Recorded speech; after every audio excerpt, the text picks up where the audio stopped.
할렐루야. 우리 서로에게 좀 축복하면서 인사 나누시기 바랍니다. 성도님은 위기 상황을 만났을 때 어떻게 처신합니까? 성도님은 위기 상황을 만났을 때에 어떻게 처신합니까?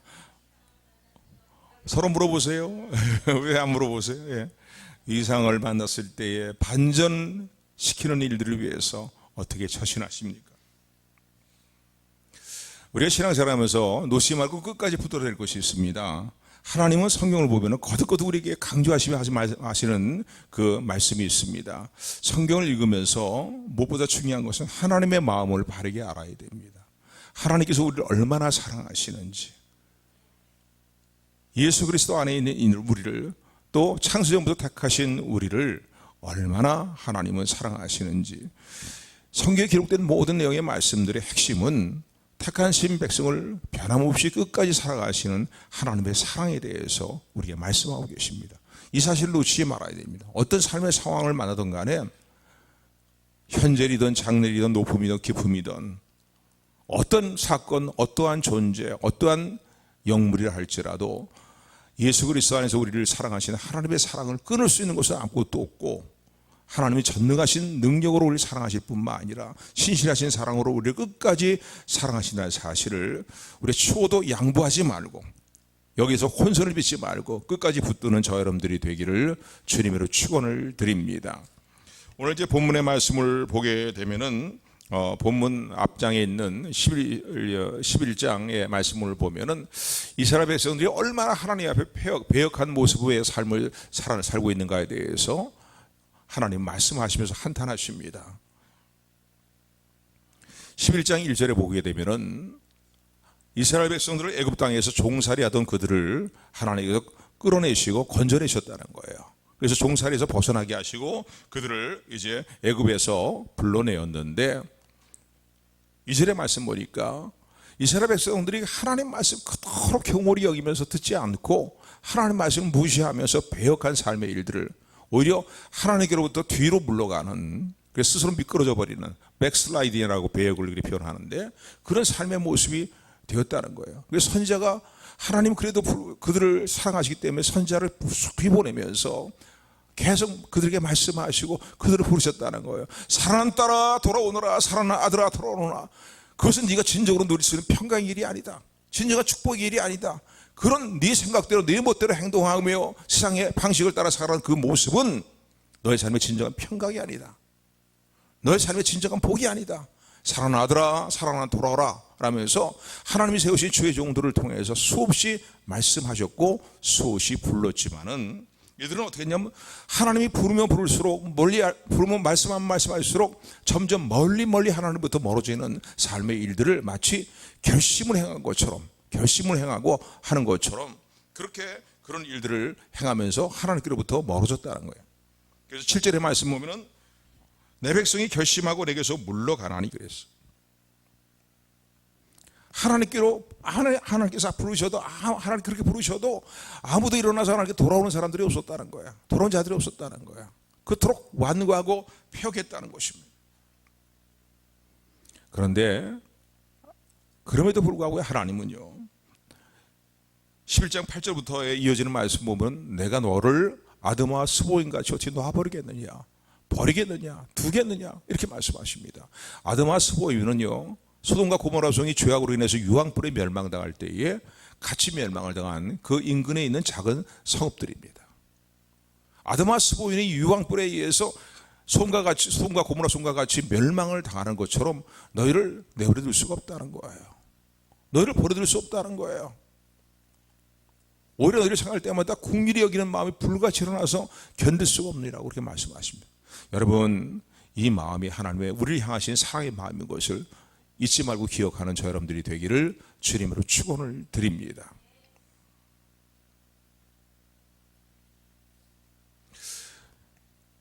그래서 하나님은 계속 하실 말씀이 무엇이냐면요, 이 12장 9절의 말씀을 봐도 그렇고 13장 4절의 말씀을 봐도 그렇고 하나님 스스로 다짐하는 그 하나님의 자기의 다짐과 결단의 내용이 기록되어 있어요.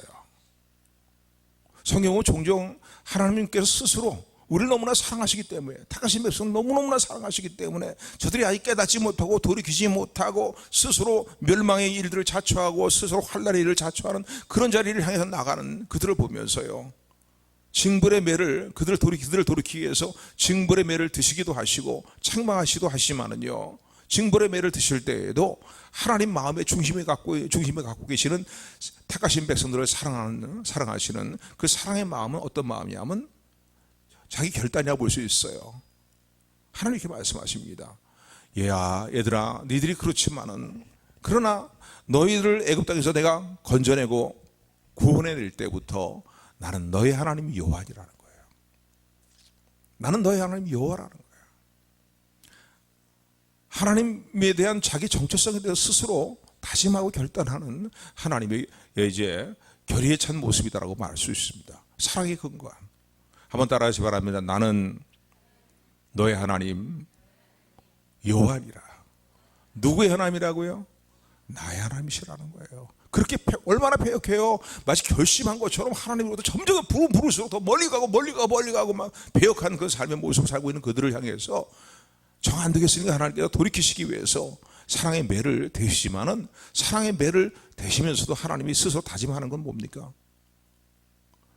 나는 너를 애굽 땅에서 종됐던 그 집에서, 종됐던 땅에서 너희를 건져낼 때부터 나는 지금도 너의 하나님 여호와라는 거예요.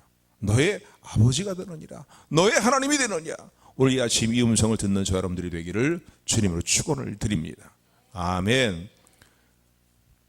그래서 12장 9절 뿐만 아니라 13장 4절에 보면요, 이런 말씀을 두 번씩이나 반복하고 있어요. 짧은 양에. 나는 너를 애굽 땅에서 종되었던 집에서 너를 구출해낸 이후로부터, 아니 그 이전부터지요, 나는 너의 하나님이 여호와이라는 거야. 그래서 우리 복음 성가에도 그런 찬양 많이 부르잖아요. 나의 하나님, 그 찬양을 많이 부르잖아요. 아버지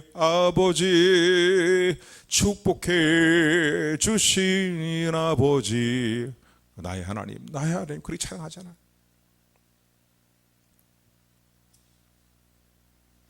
이 사실을 끝까지 붙드는 하나님의 변함이 없는 사랑, 우리를 결코 싫어서 버리지 않는 하나님의 아버지의 사랑을 마음에 새기는 저 여러분들이 되기를 소원합니다. 이 사실을 믿고 이러한 아버지 하나님의 사랑을 감사함으로 마음에 새기게 될 때에, 마음에 새기고 놓지 않고 꼭 붙들고 있을 때에, 우리는 어떤 시련과 어떤 환난과 어떤 위경 가운데서도 다시 일어날 수 있는 것입니다. 아멘. 왜?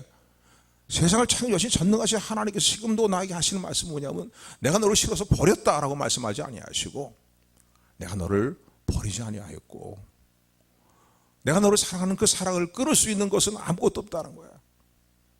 내가 너를 끝까지 사랑한다는 거예요. 비록 너를 바르게 세우기 위해서 때로는 징벌의 매를 대기도 하지만은, 간혹가다 대기도 하지만은, 그러나 그때에도 내가 늘 너를 향해서 생각하는 것은 무엇인지 아냐 이거예요. 나는 너의 아버지다. 너의 하나님이다. 너의 하나님의 사실을 나는 어느 한순간도 잊지 않고 있다. 이 믿음을 갖는 저 여러분들이 되기를 주님으로 축원을 드립니다. 오늘 본문의 말씀은 호세아 선지자의 예언의 말씀이죠. 예언의 말씀인데, 호세아 선지자가 북왕국 이스라엘 향해서 예언할 때가 언제냐면요, 여로보암 2세 때에 예언을 하기 시작합니다. 예언을 하게 되는데, 북왕국 이스라엘의 역대 왕 가운데 가장 북왕국 이스라엘이 번성했던 때가 어느 때냐면은 여로보암 2세 때입니다. 그래서 북왕국 이스라엘이 가장 번성하던 때에 예언을 이제 하기 시작하였고, 그리고 또 북왕국 이스라엘이 결국은 멸망을 당함으로 말미암아, 하나님의 징벌의 매로 말미암아 이제 멸망을 당하는, 아수르에 의해서 멸망을 당하기 전까지 계속 예언했던 선지자가 바로 호세아 선지자입니다. 그런데 예언을 처음 시작할 때에 여로보암 2세 때의 북왕국의 상황을 보면요, 굉장히 그 번성하는 시대였어요. 그러니까 역대의 여러 왕들 중에, 북왕국의 여러 왕들 중에 가장 북왕국 이스라엘이 번성하던 때가, 외형적으로 번성한 때가 어느 때였냐면은 여로보암 2세 때라고 말할 수 있습니다. 그래서 아모스 6장 3절 6절의 말씀을 보게 되면은 이때 상황들이 얼마나 번성했는가. 그러나 얼마나 하나님의 뜻과는 상관이 없이 그들이 얼마나 패역하고 얼마나 반역적인 삶을 살았는가, 하나님의 뜻을 무시하고 살았는가에 대해서 그렇게 언급하는 내용이 기록이 되어 있습니다. 그래서 아모스 6장 3절 6절의 말씀 보면은 그들은 상하상에서 상으로 만든 상에서 먹고 마시고 침상에서 기지개를 켜며 양떼에서 어린 양 송아지를 취하여 양떼에서 또 어린 양에서 송아지를 취하여 먹고 빗바소리에 맞춰서 좋은 악기를 두드려 가면서 흥얼거리는 그런 삶을 살고 있다는 거예요. 좋은 포도주를 마시고 말이죠, 귀한 기름 향수를 말이죠 몸에 바르고 그런 삶을 살았지만은 같은 동족이 당하는 고통에 대해서는 생각하지 아니하고 하나님의 뜻에 대해서는 상관없이 살았다는 거예요.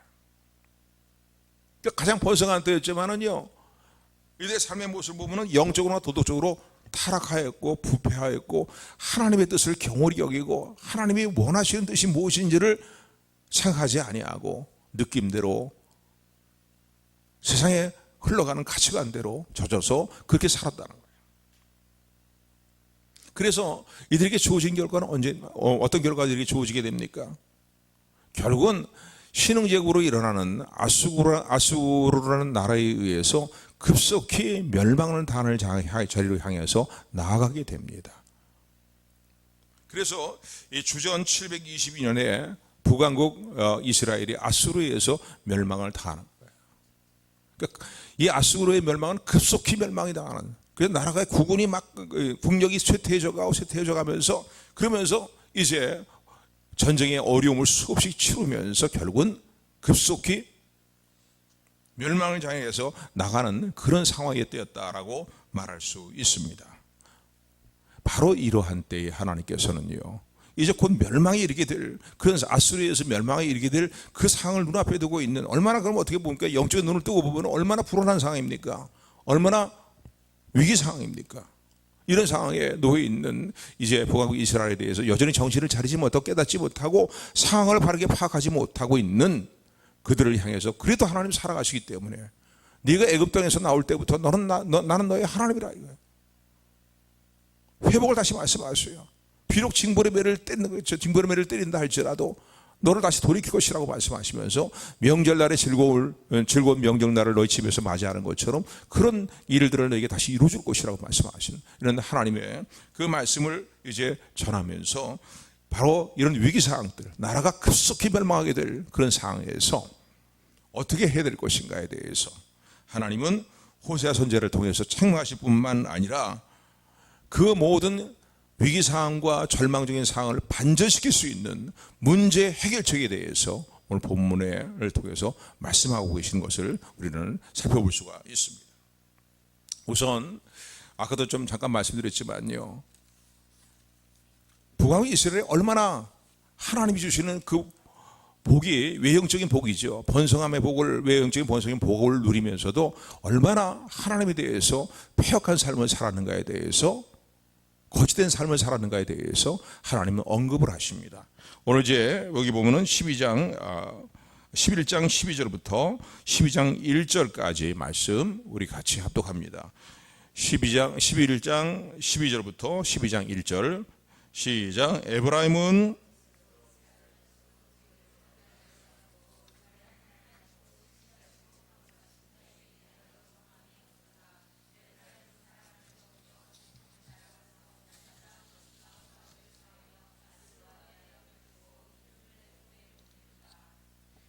아멘. 여기 보니까 에브라임은 북왕국 이스라엘을 상징하며 표현할, 대표적으로 표현할 때에 표현하는 그런 어떤 용어입니다. 한 지파의 이름을 들어서 북왕국 이스라엘을 하나님께 말씀하실 때 에브라임이라는 표현을 자주 쓰시는데, 북왕국 이스라엘은 거짓으로, 괴율로 나를 애워쌌다는 거예요.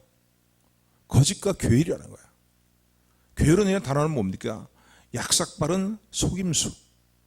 거짓과 약삭빠른 속임수, 이런 거로 나를 애워쌌다. 누구를? 하나님을 애워쌌다는 게 뭐겠어요? 그러니까 하나님을 속이고 아주 하나님을 얍삽하게 약삭빠르게 속이는 것 같은 말이죠.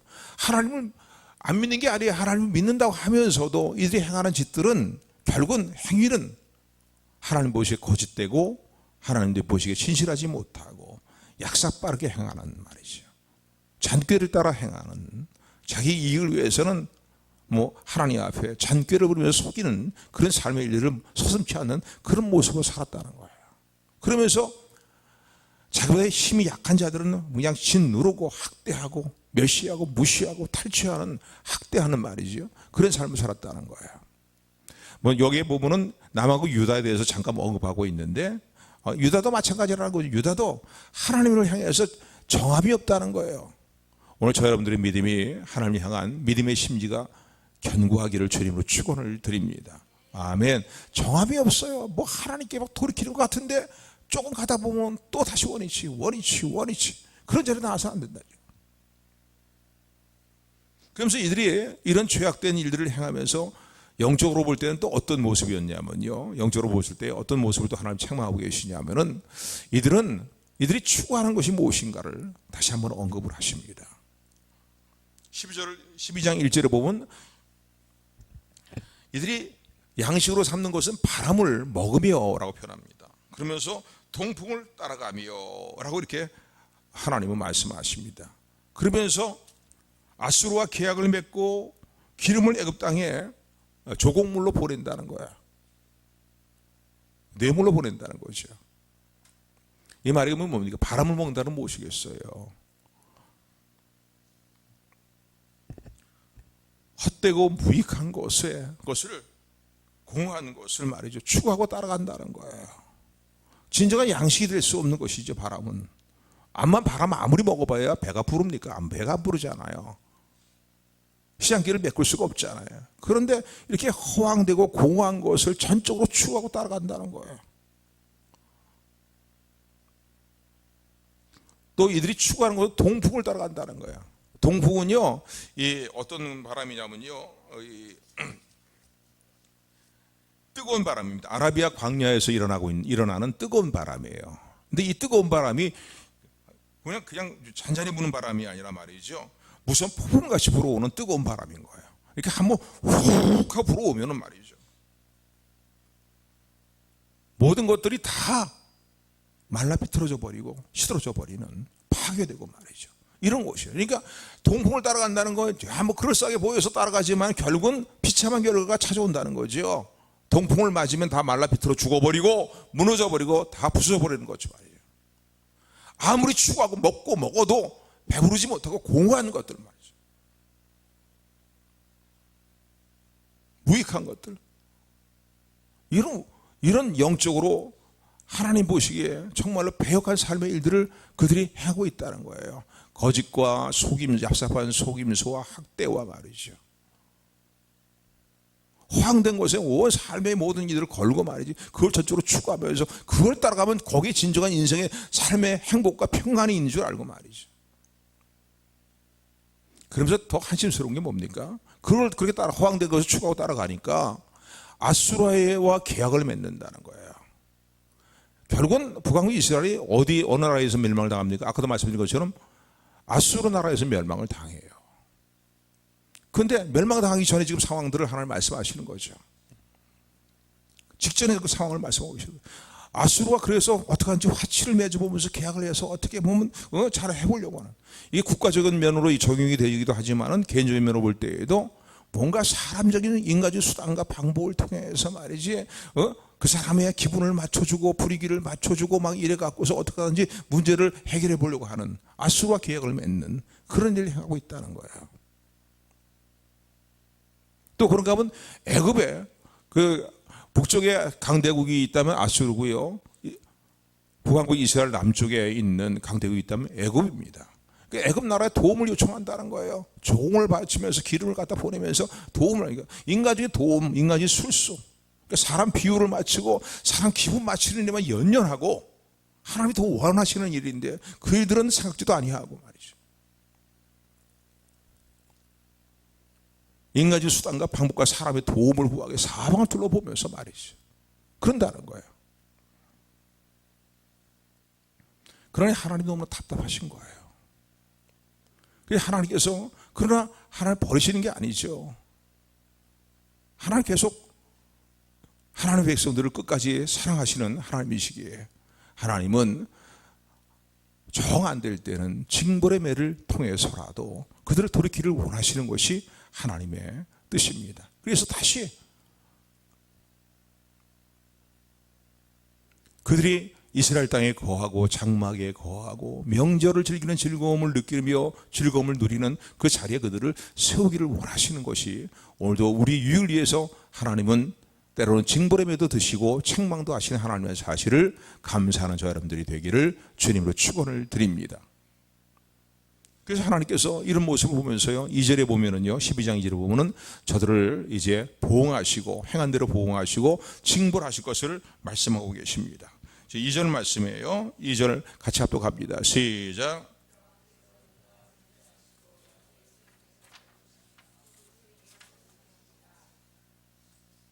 아멘. 여호와께서 유다와 남한국 유다와 쟁변하시고 북한국 이스라엘과 쟁변하시면서 야곱의 소행대로, 택하신 백성들의 소행대로 벌 주시고 그들의 행한 대로 보응하시기로 하나님이 말씀하십니다. 여러분, 때로는요, 하나님이 책망의 음성이 들려오는 것, 그게 사랑이에요. 때는 정 말해도 안 듣고 깨닫지 못할 때는 매를 드셔서라도 깨닫게 하시고 돌이키신 것이 하나님의 사랑이라는 사실을 기억하시기를 주님으로 축원을 드립니다. 왜? 그대로 살면 결국 망하게 되니까요. 끝장나고 마니까요. 하나님 그거 원치 않으시는 거예요. 그래서 보응하실 것이라고 하나님 말씀하십니다. 보응하시리라. 결론 어떻게 해요? 아수르에서 멸망을 당하고 나라가 끝장난다는 거죠. 북왕 이스라엘이 끝장난다는 거예요. 그게 지금 막 문 앞에, 그 끝장나는 상황이 문 앞에 지금 이루고 있다는 거예요. 이런 너희들의 행동과 이런 삶의 모습 때문에, 배역한 삶의 모습 때문에 이제 곧 끝장이 난다는 거예요. 이대로 가라면은.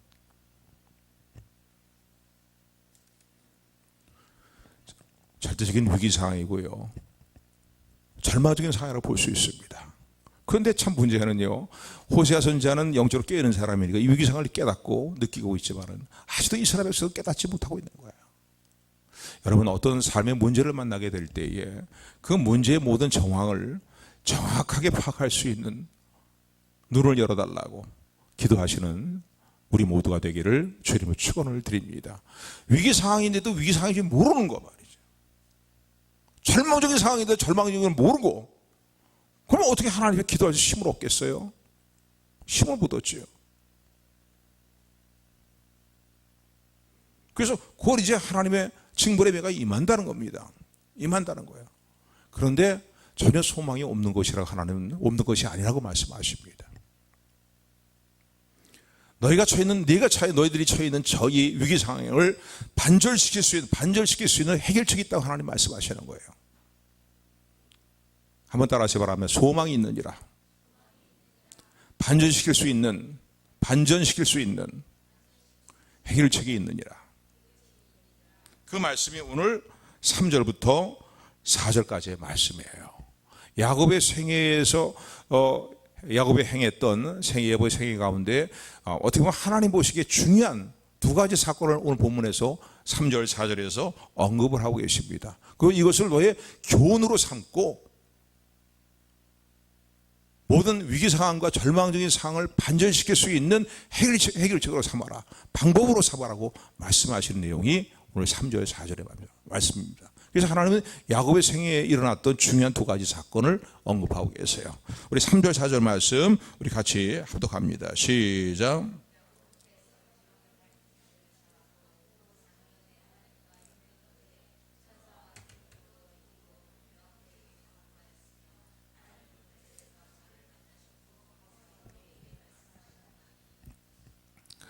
야곱의 생애에 일어났던 아주 너무나 중요한 큰 환난의 일들을 당하고 또 위기 상황의 문제를 만나게 되었을 때 야곱이 어떻게 처신했는가에 대해서 두 가지로 언급하고 있는데, 첫 번째 그 내용은 창세기 32장의 내용입니다.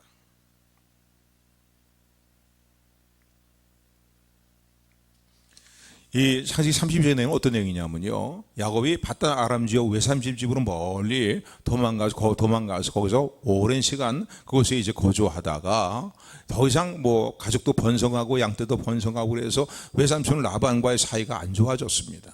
더 이상 머무를 수가 있을 수가 없어서 다시 고향 땅으로 돌아가야 되겠다라고 고향 땅으로 돌아오게 되었습니다.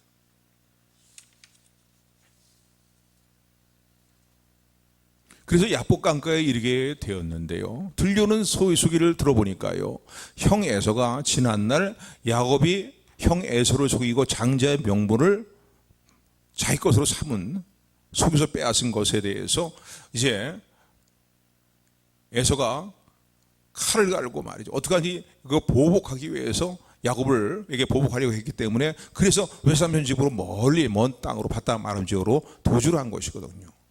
그런데 이제 오랜 시간이 지났지만은 고향 땅으로 다시 돌아오려고 돌아오는 길에 이제 야복 강가에 머물게 되었는데, 형 에서가 자기 집에서 이제 훈련시킨 400명의 군사를 이끌고서 자기를 찾으러 온다는 얘기를 듣게 됩니다. 이거 얼마나 다급하겠어요. 얼마나 위기 상황입니까? 형 에서가 만나게 되면은 이제 형 에서가 지난날 자기가 형 에서를 속이고 아버지로부터 장자의 그 명분을 말이죠, 빼앗은 일에 대해서 보복할 것인데 말이죠, 이제 큰일 났구나. 어떻게 하면 좋겠는가 말이에요. 근데 이런 위기 상황 가운데도 여전히 그가 태어날 때부터, 이 야곱은 형의 쌍둥이로 태어날 때부터 형의 발꿈치를 잡고 태어났거든요. 그러니까 처음부터 어떻게 보면은 매우 얍삽한 삶의 일들을 살았다고 볼 수 있습니다. 비열한 삶의 일들을 도모하며 살았다고 볼 수 있어요. 그래서 형 에서의 장자꽃도 팥죽 한 그릇에 팔아서 팔도록 이렇게 해가지고서 자기가 넘겨받은 것도, 그것도 다 얍삽한 짓이고 어떻게 보면 비열한 일이라 볼 수 있습니다. 마지막 이제 형 에서를 이제 만나야 되는데, 오도 갈 수 없는, 더 나가둘 수도 없고 뒤로 물러갈 수도 없는 그런 상황 가운데서 혼자 이제 야복 강가 앞에서 어떤 일을 행하게 됐냐면요, 자기가 거닐고 왔던, 많이 번성했던 양떼와 소떼와 그리고 가족들을요 둘로 나눕니다. 그래서요 절반으로 나눠 갖고서는요, 절반을 먼저 야복강을 건너서 이제 계속해서 앞으로 가도록 하고,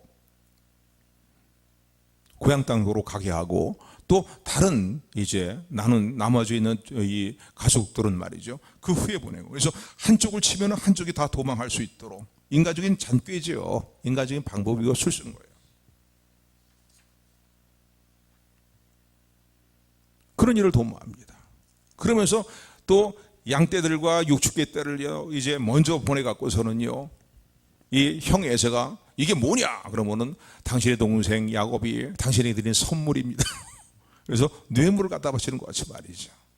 그런 일을 하는 거예요. 그러니까 인간적으로 자기가 도모할 수 있는 모든 술수와 방법들, 잔꾀 이거 다 부리면서 어떡하니 형 에서를 만나서 위기상을 면해야겠다는, 그렇게 이제 여전히 아직도 말이죠, 그런 상황 가운데서 자기만 홀로 야복 강가에 남게 됩니다. 그리고 야복 강가에 남아 있는데 한 천사가 와서는요 밤새 야곱에게 씨름을 거는 거예요. 근데 사람이 천사가 씨름해서 이길 수 있습니까? 이기지 못하죠.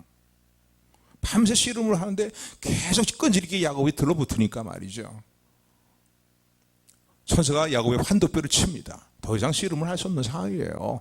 다리를 절 수밖에 없는 그런 상황이고, 이런 상황 가운데서 야복 강가에서요, 그래도 날이 밝아오니까 천사가 이제 떠나가기 위해서 내가 떠나가야 되겠다, 이제 그만 나를 놔라 라고 하는데도, 야곱이 행했던 일은 무엇입니까? 뭘 어떻게 간구했습니까? 야곱의 행동은요, 울면서 그에게 간구했다는 거예요. 오늘 본문에 기록되어 있죠. 울면서 그에게 간구했다는 거예요. 뭘 간구했어요? 당신이 나를 축복해 주지 않는다면은, 나를 긍휼히 여겨주지 않는다면은 내가 결코 놓을 수가 없습니다. 지금 형의 에서를 만나야 되는데 당신이 나를 외면하고 떠나가 버리면은 이 문제를 어떻게 풀어나갑니까? 그래서 어떤 신학자, 주사학자들은 이렇게 얘기해요. 밤새 야곱이 천사와 행했던 씨름은, 하나님께 천사를 보내서요 야곱에게 굴복시키기 원하셨던 것은 무엇이었냐면은, 인간적인 잔꾀를 의지하고 수단갑하고 의지하며 살아왔던 하나님만을 의지해야 되는데,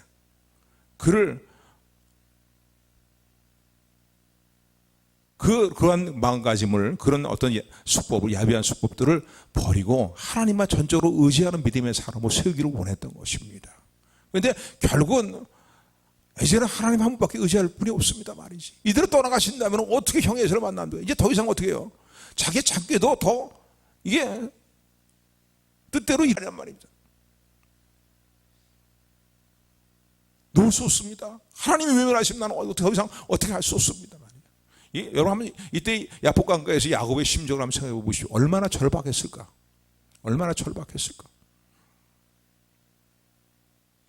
밤새도록 자기의 은혜를 베풀어 달라고 울면서 간구했다는 거예요. 거듭 강조하고 반복되는 의미예요.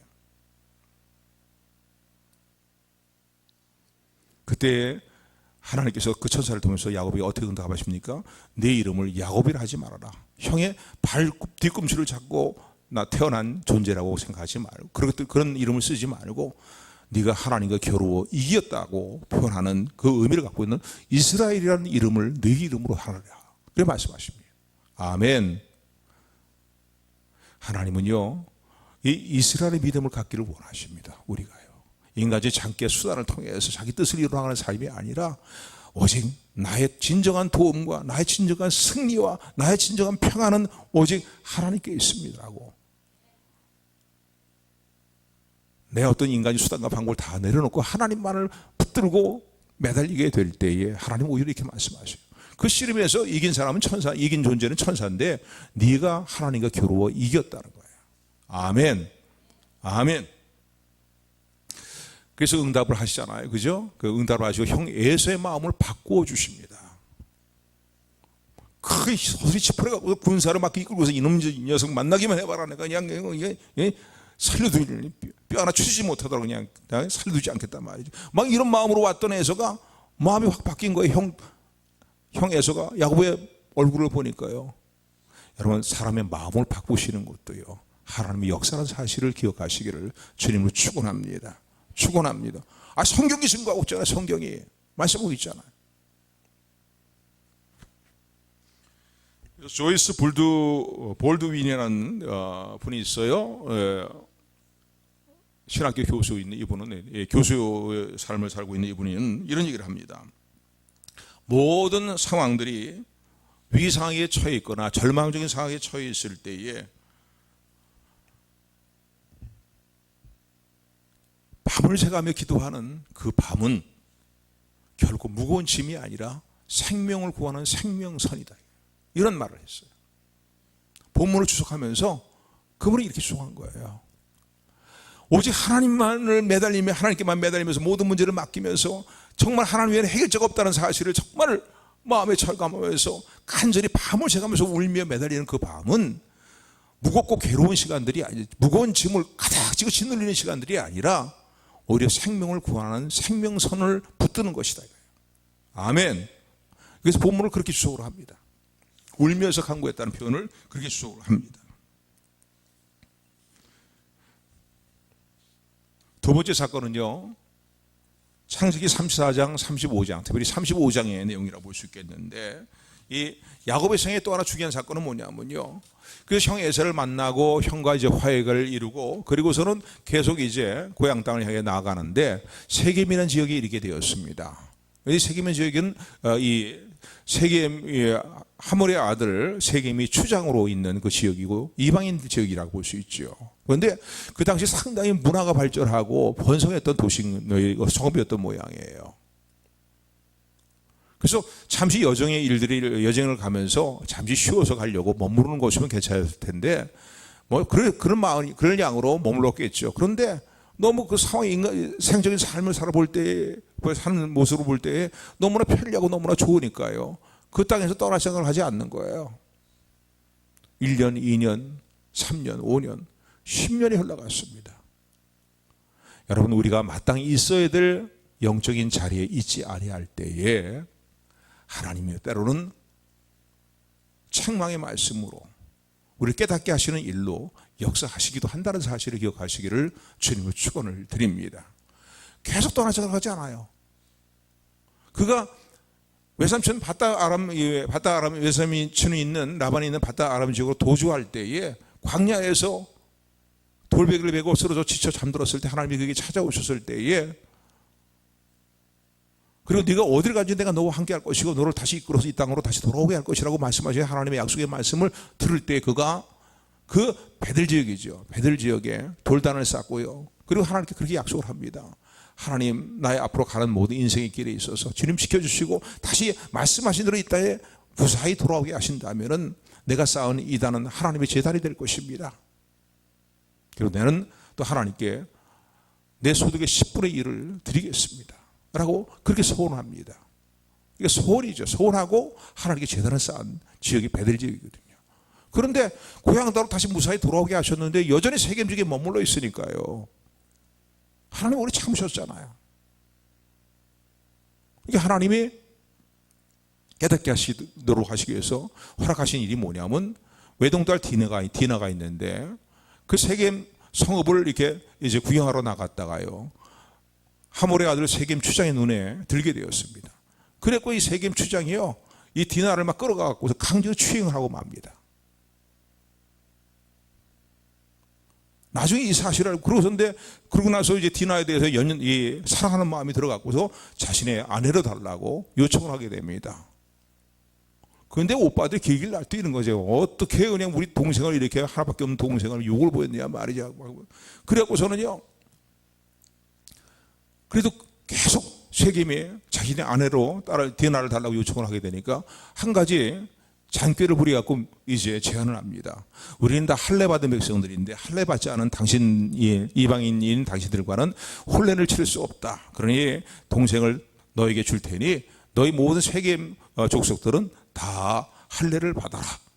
그러면은 우리 동생을 너의 아내로 주겠다라고 그렇게 이제 제의를 합니다. 그러니까 너무나 디나를 사랑하는 마음이 이제 이 세겜의 마음에 있으니까 말이죠. 자기 족속들을 남종네들을 다 할례를 받게 만듭니다. 할례가 뭔지 아시죠? 할례를 받게 만듭니다. 그런데 요즘은 뭐 의학 기술이 발달돼서 할례를 받아도 활동하는데 그렇게 큰 지장을 느끼면서 활동하지 않지만은요. 그 당시에는 부스돌근 같은 이런 칼로 말이죠. 할례를 시행하고 나니까 뭐 하고 나면 끈거가 앓는 거죠. 그러니까 세겜 족속들의 전투력이 다 상실되는 그런 상태에 있는 거예요. 그때에 디나의 오빠들이 칼을 차고 들어가서는 그 성읍에 있는 남종네들 다 죽이고 맙니다. 야곱이 이 사실을 아니까요. 이게 정말 큰 위상이 또 찾아온 거예요. 왜? 주변의 모든 성읍들, 다른 성읍들의 그 소식이 다 들어가게 되면은 이게 어디서 굴러온 돌이 말이지. 이런 짓을 해. 라고 모든 다른 성읍의 족속들이 그렇게 생각하지 않겠습니까? 여러분, 그 다른 족속들, 이방 주변에 있는 모든 족속들의 공격의 대상이 되고 그런 위기 상황 가운데 공격이 될 수밖에, 대상이 될 수밖에 없는 그런 위기 상황 가운데 놓이게 된 거예요. 다 우리 가족이 이제 전멸당하는 거 아닌가 말이지. 고향 땅으로 돌아가기는커녕 다 전멸당하는 거 아닌가. 네, 이런 상황 가운데서요. 하나님께서 이렇게 말씀하죠. 35장의 말씀 보면요. 1절에 보면 이렇게 말씀하십니다. 너는 너희 모든 가족 식수들을 다 거느리고서 일어나서 베델로 올라가라는 거예요. 너의 환난 날에 너에게 찾아오시고 너에게 말씀하시고 너에게 약속하신 그 하나님께 네가 소원한 것을 기억하면서 그러면서 너에게 그 위기 상황 가운데 있을 때 너에게 찾아오신 그 하나님을 기억하고 그 베델 지역으로 올라가서 거기서 다시 단을 쌓으라는 거예요. 야곱 입장에서 이 말씀을 들을 때는 소망의 말씀이 되기도 하지만은요. 한편으로 또 염려가 되는 거예요. 아유, 하나님 그렇게 어떻게 합니까? 지금 다 이방인들이 우리 주목하고 있는데 우리가 다시 움직이는 그 행동을 보이게 되면 그들로부터 집중 공격을 받게 되면 우리 다 전멸하고 맙니다 말이지. 어떻게 이동을 합니까? 근데 야곱은 순종을 합니다. 이 하나님의 말씀에 대해서 순종을 해요. 하나님의 명령은 뭡니까? 내 영적인 생활을 새롭게 하라는 거예요. 너희들의 영적인 생활들을요. 나와의 관계를 바르게 하자는 거예요. 새롭게 하자는 거예요. 베들로 다시 올라가라는 말씀은 뭡니까? 그래서 야곱의 한 행동이 뭡니까? 모든 식소들을 가족들에게 명령을 내립니다. 우상이 새겨져 있는 장신구들 다 버려라. 아무리 값진 것이라도 다 버리고 땅에 묻어버려라. 다 묻고요. 그리고 정결하게 하자. 그리고 환난날에 나에게 찾아오시고 나에게 구원의 일들을 이루어주시고 약속하셨던 소망하셨던 그 하나님을 향해서 다시 우리는 베델로 올라가야 간다. 명령을 내린 거야. 하나님 말씀에 순종했죠. 하나님과 잘못된 관계를 바르게 하는 삶의 길로 나갔다는 겁니다.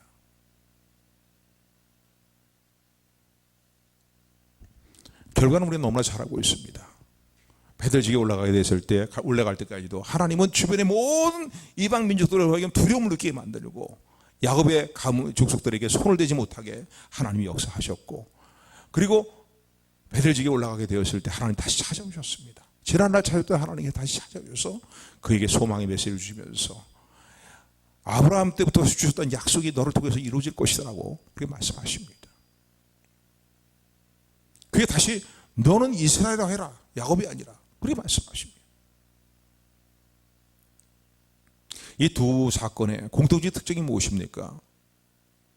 이런 위기 상황들을 만나게 됐을 때에, 절망적인 상황들을 만나게 됐을 때, 큰 어떻게 자신의 힘의 한계상을 뛰어넘는 환란의 문제를 만나게 됐을 때, 이 두 사건의 공통적인 특징은 뭡니까? 야곱은 하나님께 울면서 간절히 기도했다는 거예요. 그저 한두 번 기도가 끝난 게 아니라 밤을 새가면서 울며 기도했다는 강조하는 내용이에요. 반복의 내용이에요. 하나님께 기도했다는 거예요. 왜? 이젠 더 이상 하나님 외에는 자신의 신과 능력이 될 수 있는 존재는 없기 때문입니다. 인간적인 방법으로도 안 되는 거예요. 수단도 안 되는 거예요. 인간적인 어떤 친밀함을 도모하려고 해도 안 되는 거예요. 두 사건의 공통적인 특징은 그가 울면서 밤새 기도했다는 겁니다. 또 하나는 뭡니까? 하나님과 관계에서 잘못된 일들을 해서 돌이켰다는 거예요. 회개했다는 거예요. 회개하고 베델지로 올라간 건 뭐예요? 세겜지가 더 이상 머물러 있지 않고 그의 하나님과의 관계를 바르게 하고 새롭게 하는 결단을 행했다는 겁니다. 아멘. 아멘. 그럴 때 하나님 다시 찾아오셨어요. 모든 두려움의 문제가 다 사라지게 됐다는 사실을 기억하시기를 주님으로 축원을 드립니다. 그런데 오늘 본문에 보게 되면요, 이 사건을 하나님이 언급하시면서요, 호세아를 통해서 북왕국 이스라엘 백성들에게 이 사실을 언급하고 계시는데, 이건 오늘 우리에게도 그대로 적용되는 말씀인 것을 본문을 통해서 깨닫게 됩니다. 4절의 말씀 보면은요, 4절을 우리 다시 한번 같이 합독합니다. 4절 시작.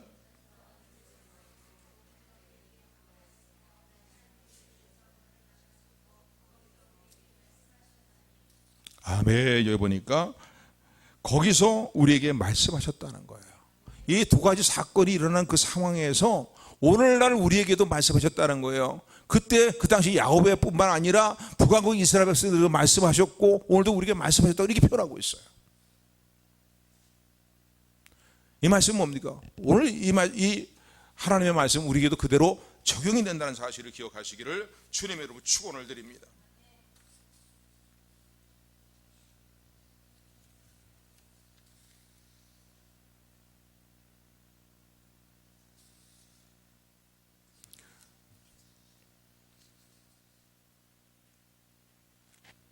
그러므로요, 오늘 이 야곱의 사건을 하나님 말씀하신 목적은 이것을 우리의 삶에 야곱의 생에 일어났던 역사적인 사건들을 교훈으로 삼고 네가 절망적인 위기적인 위기에 처해 있는 모든 상황들을 반전시키는 해결책으로 방법으로 붙들라는 거예요. 이게 목적이, 이 말씀을 하시는 목적이 여기 있는 거예요. 오늘 우리가 하시는 말씀은 너희도 이 말씀이 적용된다는 거예요.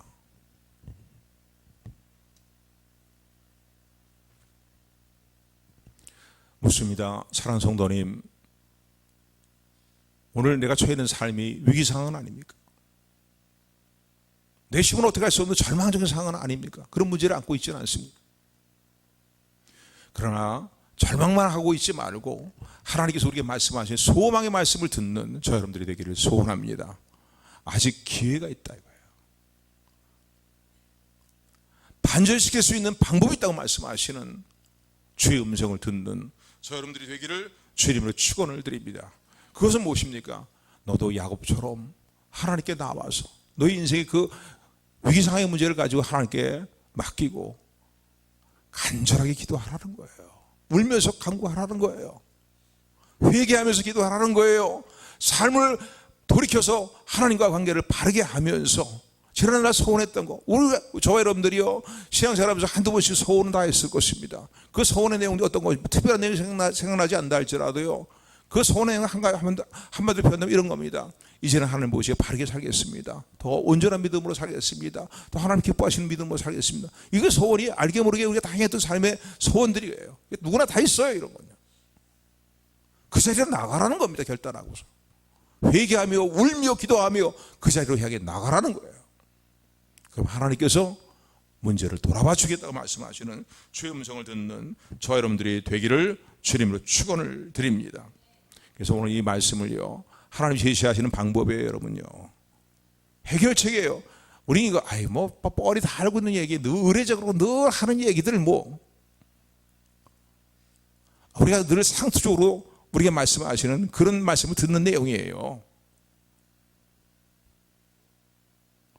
판박이듯이 말이지, 말씀하신 그 내용, 구태의연한 그 말씀, 늘 듣는 얘기지요. 이렇게 생각하지 말라는 겁니다. 오늘 지금 이 야곱의 삶의 중요한 사건들을 언급하시는 이유는 무엇입니까? 누가 말씀하시고 계세요? 하나님 말씀하시는 거예요. 하나님께서요. 딸아, 아들아, 해결책이 여기 있다는 거예요.